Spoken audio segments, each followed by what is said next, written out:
Urban hits মানেই তোমাদের মনে হয় যে গানের শো, তবে আজকে আরবান হিটসটা আরবান হট হয়ে যেতে পারে, বাট আমি জানি পাউলি এটা শুনে বলছেন না। Yes, of course, hot coffee. Thank you. Cheers. Cheers. Well, Paoli যখন আছে তখন একটা গসিপ দিয়ে বরং শুরু করা যাক। এই গসিপটা কিন্তু খেয়ে নিয়েছো তো? হ্যাঁ, খেয়ে নিয়েছি। এই গসিপটা কিন্তু যে কেউ দেয়নি, এটা স্বয়ং বুম্বাদা কোট অন কোট বুম্বাদা কথাটা এটাই বলেছে যে পাউলি অন ক্যামেরা এবং অফ ক্যামেরা প্রায় আমার বউ হয়ে গেছে। আচ্ছা ভেবে তো বলো কিছু, না জাস্ট এটা বলো যে অ্যাকচুয়ালি না মানে যেটা হচ্ছে যে বুম্বাদার সঙ্গে সত্যি কথা বলতে পরপর বেশ কিছু মেজর কাজ হলো। মনের মানুষ অনেকদিন আগে করা 2010, but that was also very important film. তারপরে রিসেন্ট পাস্টে আমরা শুট করলাম ক্ষত, তারপর জুলফিকার, তারপর মহানায়ক।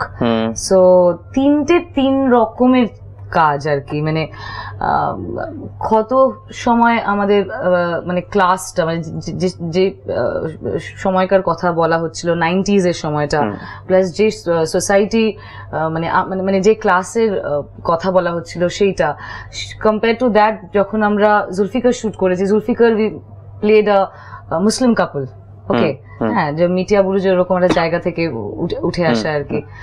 তো সেইটা আবার আরেক ধরনের মানুষকে আমরা রেপ্রেজেন্ট করেছি। মনের মানুষের সময় বাউলদের রেপ্রেজেন্ট করেছিলাম। আবার মহানায়ক যখন শুট করলাম সেটা হচ্ছে golden period of Bengali cinema, আবার সেটা রিক্রিয়েট করা। তো সেই সময় ওই 90s 60s 70s ওই সময়টাকে আবার রিক্রিয়েট করা। তো সেই সময়ের মানুষগুলো মানে ডিফারেন্ট টাইম লাইনে গিয়ে বুম্বাদা এবং পাউলি একটা সুন্দর কেমিস্ট্রি অ্যাকচুয়ালি খুব ভালো বললে তুমি, ডিফারেন্ট টাইম লাইনে গিয়ে। আর সব থেকে যেটা আমি মানে শিখেছি বুম্বাদার কাছ থেকে সেটা হচ্ছে ডিসিপ্লিন ইন লাইফ।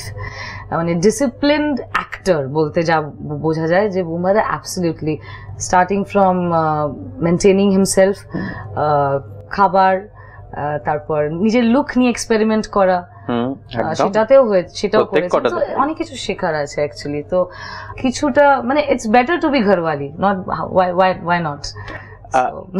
ওয়েল জুলফিকারে কিন্তু পাউলি, তোমরা যদি জুলিয়াস সিজার পড়ে থাকো তাহলে ডেফিনেটলি জানবে যে পাউলি যদি না থাকতো তাহলে কিন্তু জুলফিকার হয়তো মানে পাউলির কথা যদি জুলফিকার শুনতেন তাহলে হয়তো আরো বেটার হতো। জুলিয়াস সিজার যদি তোমরা পড়ে থাকো ডেফিনেটলি জানবে এটা। বউয়ের কথা শুনলে তো বেটারই হতো।